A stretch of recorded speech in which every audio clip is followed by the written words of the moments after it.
Hello everyone. Today we will start new chapter of political and social life. Chapter 3 Role of State Government. State में government का क्या role होता है. इसको हम एक स्टोरी से समझते हैं. एजुकेशन नीचे स्टोरी दी है नज़मा की. वो मोहन के हाउस में वर्क करती है. ओके, मोहन को ने एक मैनेजमेंट कंसल्टेंट है मल्टीनेशनल कॉरपोरेशन में. इनके यहाँ पर काम करती है नज़मा. वो 3 दिन से उसकी बेटी बहुत बीमार थी तो वो आई नहीं काम पे. फिर 3 दिन बाद जब वो वापस काम पे आई, उसके डॉटर का नाम है सलमा. वो अपनी बेटी को साथ में लेके आई मोहन के घर पे, क्योंकि वो उसको घर पे अकेला नहीं छोड़ सकती थी, उसकी बेटी बीमार थी इसलिए. मोहन की वाइफ है अर्पिता. उसने पूछा कि तुम्हारी बेटी कैसी है. मैं उसके लिए परेशान हो रही थी क्योंकि अभी लोकेलिटी में हमारी डेंगू बहुत ज़्यादा फैल रहा है. इसलिए नज़मा बताती कि ठीक है दीदी, वो अभी हमने बहुत सारी होम रेमेडीज़ ट्राई की पहले दिन तो, लेकिन फिर भी फीवर नहीं गया. तो फिर हमने उसको सेकेंड डे हम लोग उसको हॉस्पिटल लेके गए, गवर्नमेंट हॉस्पिटल में. ओके, वहाँ पर उन्होंने हमें बताया कि कैंप्स लगे हैं ब्लड टेस्ट के लिए डेंगू के, तो आप वहाँ पर जाइए. फिर हमने बहुत घंटों तक वेट किया, क्यू में खड़े रहे स्लिप बनवाने के लिए. तो उनको बहुत सारी परेशानी आई जब वो चेकअप कराने के लिए गए. अर्पिता ने बोला हाँ ठीक है, मैं समझ सकती हूँ, मेरी बेटी अंतारा को भी बीमार हो गई है, वो भी उसे भी फीवर है कल से. सो हमने भी उसके ब्लड टेस्ट के लिए बुलाया है किसी को. तो नज़मा ने बोला कि दीदी आप भी हॉस्पिटल जा रही हैं. तो अर्पिता बोलती कि नहीं, हम लोग हॉस्पिटल नहीं जा रहे, हमने ब्लड टेस्ट के लिए घर पे ही बुला लिया है. डोरबेल बजी, 2 मैन घर में आए सारे इक्विपमेंट्स लेके. उन्होंने ब्लड टेस्ट लिया अंतरा का, सारे फैमिली मेम्बर्स के भी टेस्ट लिए कि किसी को कोई इन्फेक्शन तो नहीं हुआ. नज़मा खड़ी खड़ी सब देख रही थी और उसने देखा कि उनके ब्लड टेस्ट भी घर पे ही हो गए, रिपोर्ट्स भी घर पे ही डिलीवर हो जाएगी. तो फिर उसके दिमाग में आया है कि हम लोगों को तो कितना स्ट्रगल करना पड़ा. हम लोग गवर्नमेंट हॉस्पिटल गए, वहाँ पर चेकअप के लिए इतने घंटों तक लाइन में खड़े रहे, फिर ब्लड टेस्ट के लिए भी खड़े रहे, फिर जब डॉक्टर चेक करता उसमें भी क्यू में खड़े रहे. और इनका काम तो कितनी जल्दी हो गया, घर पे ही आ गए टेस्ट कराने के लिए और रिपोर्ट भी घर पे ही डिलीवर हो जाएगी. लेकिन पैसे कितने लगे, 1500 रुपीज़. फिर उसने सोचा कि इनके तो 1500 रुपीज़ लगे, लेकिन हमारा तो बहुत कम मनी में काम हो गया. सो इस स्टोरी से आपको क्या समझ में आया कि जो रिच लोग होते हैं वो लोगों का ट्रीटमेंट जल्दी हो जाता है लेकिन पैसा ज़्यादा लगता है, और जो पुअर लोग होते हैं वो लोग गवर्नमेंट हॉस्पिटल्स में जाते हैं, वहाँ पर टाइम लगता है लेकिन पैसा कम लगता है. So we start our new topic, health services in India.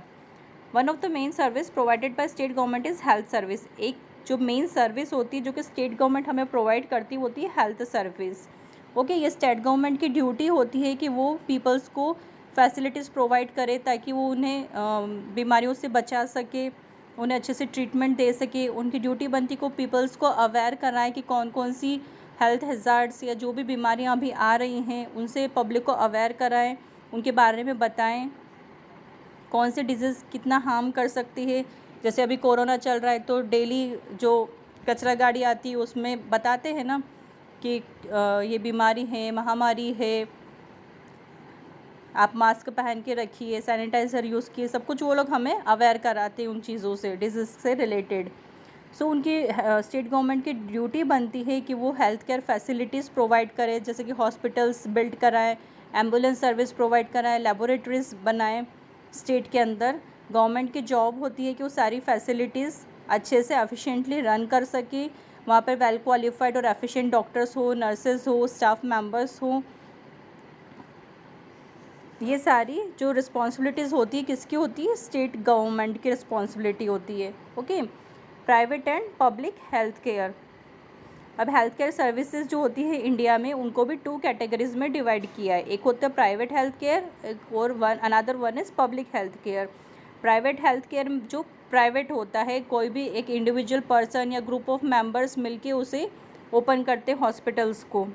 तो वो होता है प्राइवेट हेल्थ केयर, और एक होता है पब्लिक हेल्थ केयर जो कि गवर्नमेंट का होता है। गवर्नमेंट हॉस्पिटल्स जो होते हैं, जो कि मैनेज करना, ओपन करना, सब गवर्नमेंट का वर्क होता है। आप ये फ्लो चार्ट में देखिए, they are established, funded and manage by government. जो पब्लिक हेल्थ और हेल्थ केयर होते हैं वो कौन एस्टेब्लिश करता है? गवर्नमेंट एस्टेब्लिश करती है, और उसको मैनेज भी पूरी गवर्नमेंट ही करती है। जो डॉक्टर्स नर्सेज वहाँ पर होते हैं उनको एम्प्लॉयमेंट भी कौन देता है? गवर्नमेंट देती है। जो ट्रीटमेंट मेडिसिन लगती है वो भी प्राइवेट इंस्टीट्यूशन से कम होता है उनका रेट, जो मेडिसिन और ट्रीटमेंट दिया जाता है। और ये रूरल और अर्बन दोनों एरियाज़ में प्रेजेंट होते हैं पब्लिक हेल्थ केयर। और जो प्राइवेट हेल्थ केयर होते हैं ये कोई भी एक इंडिविजुअल पर्सन या ग्रुप ऑफ पीपल्स मिलकर इसे इस्टेब्लिश करते हैं। जो डॉक्टर और नर्सेज होते हैं इनको भी एम्प्लॉयमेंट कौन देता है? जो ऑनर होता है उस फैसिलिटी का। और जो ट्रीटमेंट वो लोग देते हैं, मेडिसिन देते हैं, उनकी कॉस्ट भी बहुत ज़्यादा होती है। और ये मेनली तो मोस्टली अर्बन एरियाज़ में ही होते हैं, रूरल एरियाज़ में कम ही होते हैं private health cares. Okay, so ये public health care, private health care आपको समझ में आ गया। Now our next topic is sanitation in India. Sanitation is more important than political independence, Mahatma Gandhi said in 1947। Mahatma Gandhi ने क्या कहा था 1947 में? कि जो सैनिटेशन होता है वो पॉलिटिकल इंडिपेंडेंस से कहीं ज़्यादा इम्पॉर्टेंट होता है। सैनिटेशन में स्वच्छता, क्लीनलीनेस, जो हम लोग सफाई करते हैं, स्वच्छ रखते हैं, वो होता है सैनिटेशन। तो वो पॉलिटिकल इंडिपेंडेंस से भी ज़्यादा इम्पॉर्टेंट होता है। नेशन पॉलिटिकल इंडिपेंडेंस तो वन कर सकता है, जीत सकता है, लेकिन सैनिटेशन फिर भी एक स्ट्रगल होता है।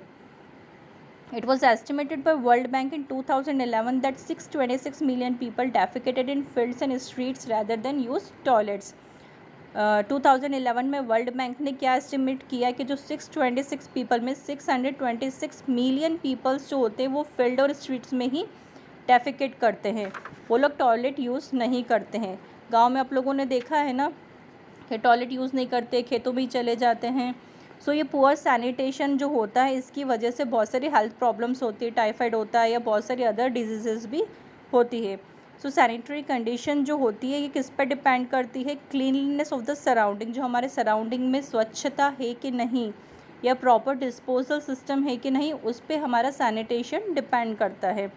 हेल्थ क्या होती है? कि स्टेट होती है जिससे हमारी बॉडी और हमारा माइंड दोनों फ्री होते हैं डिजीज़ से, इंजरीज से और एनी एलिमेंट से। ओके, अगर हम लोग हमें कोई डिजीज़ नहीं है, हमें किसी तरह की कोई इंजरी नहीं है, मीन्स हमारी हेल्थ बहुत अच्छी है, हमारी बॉडी और हमारा माइंड उन चीज़ों से फ्री है, that is health. It is a state that can not be achieved just with the presence of health care facilities. सिर्फ फैसिलिटीज़ होने से ही हेल्थ नहीं होती है, अच्छी नहीं होती है। कि सिर्फ हमारे पास अगर हेल्थ की फैसिलिटीज़ हैं अच्छी तो हमारी हेल्थ अच्छी होगी, ऐसा नहीं होता है। हमें हमारी हेल्थ को मेंटेन करना पड़ता है, हमें क्लीन और हेल्दी सराउंडिंग चाहिए रहता है उसके लिए। जो पानी हम लोग पीते हैं वो बैक्टीरिया और जर्म फ्री होना चाहिए, ठीक है। ये एक डिटर्मिनेंट होता है गुड हेल्थ का कि हमें हमेशा साफ़ पानी पीना चाहिए। और जो मेजर एस्पेक्ट होता है हेल्थ केयर का वो होता है सैनिटेशन। सैनिटेशन किससे रिलेट करता है? क्लीन और हाइजीनिक लिविंग कंडीशन से। जहाँ पर हम लोग रहते हैं वो एरिया, हमारी लोकेलिटी, हमारा सराउंडिंग एकदम क्लीन होना चाहिए, हाइजीनिक होना चाहिए। वहाँ पर प्रॉपर सीवेज सिस्टम होना चाहिए, ड्रेनेज सिस्टम अच्छा होना चाहिए। अगर हम लोग अनहाइजीनिक कंडीशन में रहेंगे, अनक्लीन वाटर हम लोग अगर ड्रिंक करेंगे तो फिर वो हमें हार्म करेगा, बहुत सारी डिजीज़ेस हो जाती है। ओके, सो हमें हमेशा क्लीन सराउंडिंग रखना चाहिए, तभी हमारी हेल्थ अच्छी होगी। Now role of state government. Sanitation in a city includes proper drainage system, cleanliness system, public convenience places such as public toilets and so on. Sanitation क्या होता है सिटी का, उसके अंदर क्या क्या इंक्लूड होता है? प्रॉपर ड्रेनेज सिस्टम होना चाहिए, जो नालियाँ होती है वो साफ़ होनी चाहिए, कहीं भी क्लॉग्ड नहीं होना चाहिए, ब्लॉक नहीं होना चाहिए। जहाँ पर पानी इकट्ठा होगा फिर वहाँ पर मॉस्किटोज़ और फ्लाइज बहुत सारे डेवलप हो जाते हैं। पब्लिक टॉयलेट्स जो होती हैं ये सब क्या आते हैं? The government builds proper systems to take care of sanitation and water supply within a state. Government क्या करती है? प्रॉपर सिस्टम बनाती है पूरा सैनिटेशन का, उसकी केयर भी करती है, वाटर सप्लाई भी देती है स्टेट के अंदर। स्टेट गवर्नमेंट के अंडर रूरल और अर्बन दोनों एरियाज़ आते हैं। सो स्टेट गवर्नमेंट मेजर डिसीशंस लेती है। वाटर सप्लाई को लेकर बहुत सारे प्रोजेक्ट्स बनाए जाते हैं अर्बन और रूरल एरियाज़ दोनों में। स्टेट गवर्नमेंट इंश्योर करती है कि जो स्ट्रीट्स है वो टाइमली क्लीन हो, पब्लिक प्लेसेस जो होती है सिटीज़ के अंदर वो भी टाइम टू टाइम क्लीन की जाती है। देखा है ना आप लोगों ने, हमारे यहाँ पर भी स्वीपर्स आते हैं, सुबह पूरा रोड क्लीन करके जाते हैं वो लोग। They make sure that there is proper drainage and sewage system that is effectively running in the state. वो लोग ये श्योर करते हैं कि जो ड्रेनेज सिस्टम और सीवेज सिस्टम है वो भी अच्छे से क्लीन है कि नहीं। लेकिन वो सिर्फ गवर्नमेंट की रिस्पॉन्सिबिलिटी नहीं बनती है, वो हम लोगों की, पब्लिक की भी रिस्पॉन्सिबिलिटी होती है कि हम लोग हर जगह क्लीनलीनेस रखें।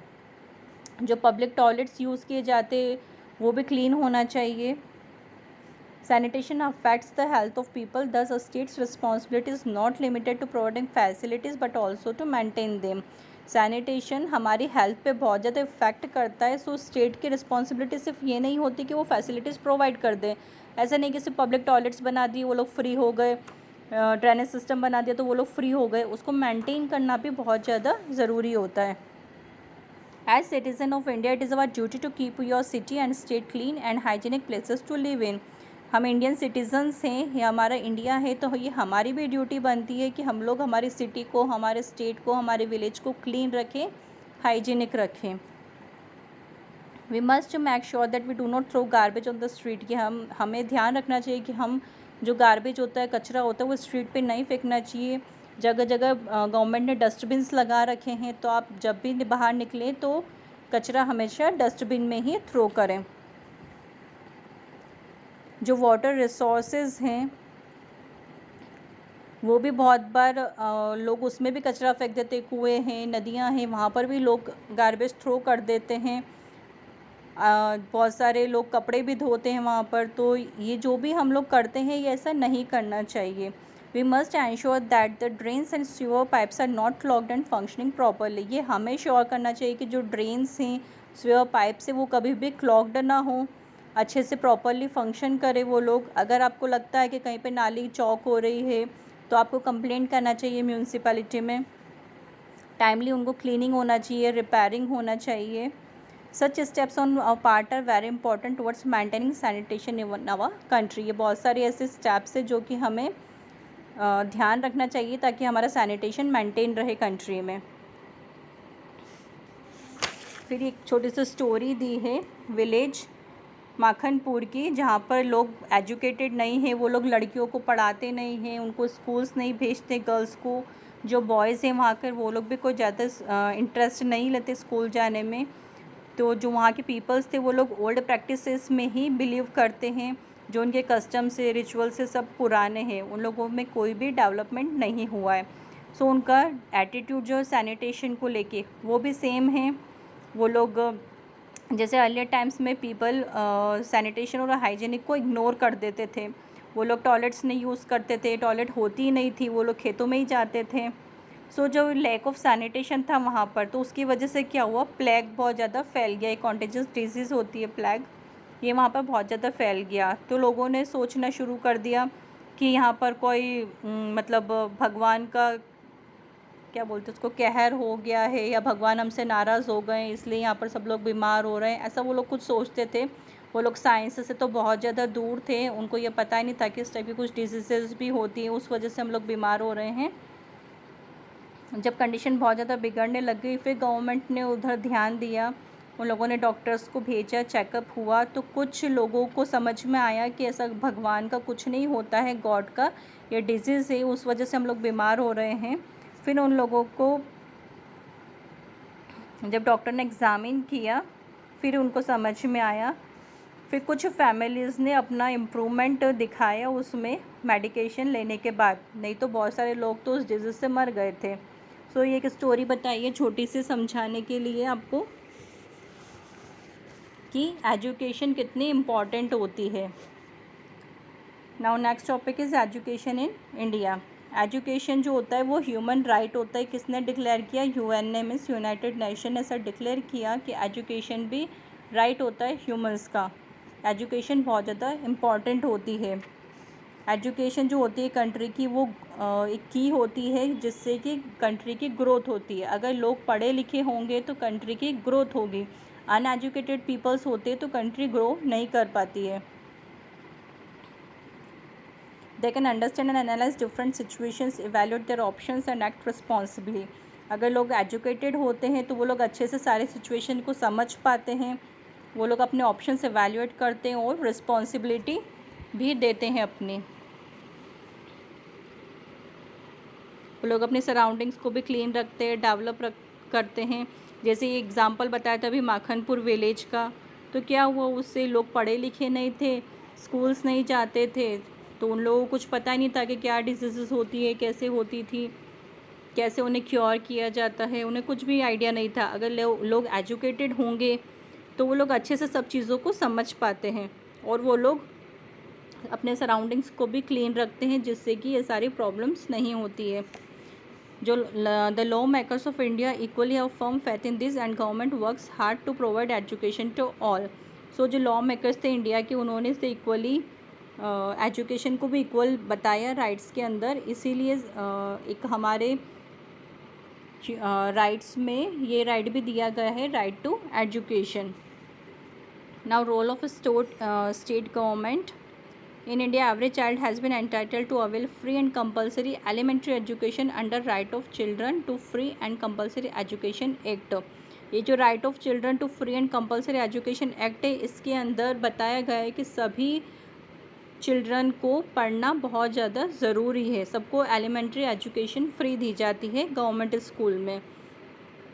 Education is not just restricted to elementary education but it also includes secondary education and education after school। ज़रूरी नहीं है कि आप सिर्फ एलिमेंट्री एजुकेशन ही लें, आप हायर एजुकेशन भी लीजिए, आप स्कूल के बाद वाले एजुकेशन भी लीजिए, सब कुछ ज़रूरी होती है, but elementary education is compulsory. वो हायर स्टडीज़ के लिए अदर यूनिवर्सिटीज़ कॉलेजेस में भी जा सकते हैं। In India the providers of education are also divided into 2 categories. अब एजुकेशन के लिए भी 2 कैटेगरीज प्रोवाइड की गई है, प्राइवेट एंड पब्लिक। जैसे कि हेल्थ एजुकेशन में था वैसे ही हेल्थ सर्विस में था, वैसे ही एजुकेशन में भी है, private institutions and public institutions. Private institutions means जो इंडिविजुअली या ग्रुप ऑफ मेंबर्स मिलके ओपन करते हैं, एस्टैब्लिश करते हैं, और पब्लिक इंस्टीट्यूशन मीन्स जो कि गवर्नमेंट मैनेज करती है, गवर्नमेंट उसको एस्टैब्लिश करती है। सो जो प्राइवेट स्कूल्स होते हैं वो प्राइवेट होते हैं, जिन्हें कोई भी इंडिविजुअल पर्सन या ग्रुप ऑफ पर्सन मिलके एस्टैब्लिश करते हैं, और जो पब्लिक इंस्टीट्यूशंस होते हैं वो गवर्नमेंट के होते हैं।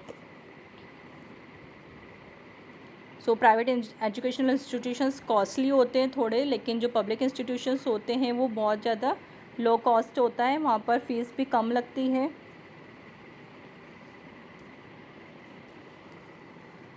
Now next topic is availability and challenges of services. अब क्या चैलेंज होता है गवर्नमेंट के लिए? Health, sanitation and education are some of the very important services that our government provides us. ये सारी सर्विसेज हमें गवर्नमेंट प्रोवाइड करती है। हेल्थ है, सैनिटेशन है, एजुकेशन है, इस टाइप की इंपॉर्टेंट सर्विसेज गवर्नमेंट प्रोवाइड करती है।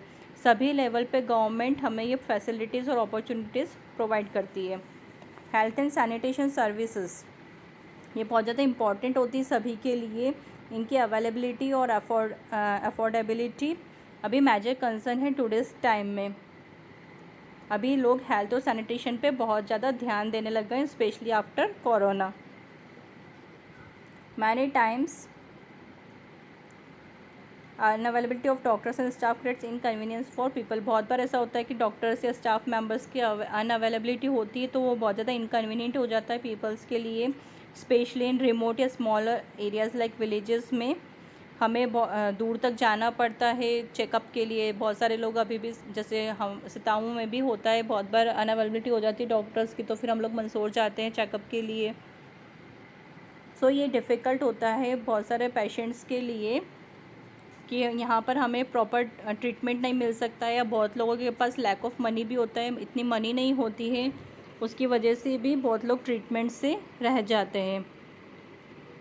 जो बहुत सारी कंपनीज़ है जो मेडिसिन्स लेके आती है मार्केट में प्रोवाइड करती हैं, जो प्राइवेट हॉस्पिटल्स और क्लिनिक्स होते हैं वो बहुत ज़्यादा एक्सपेंसिव मेडिसिन देते हैं, तो हर कोई अफोर्ड नहीं कर पाता है।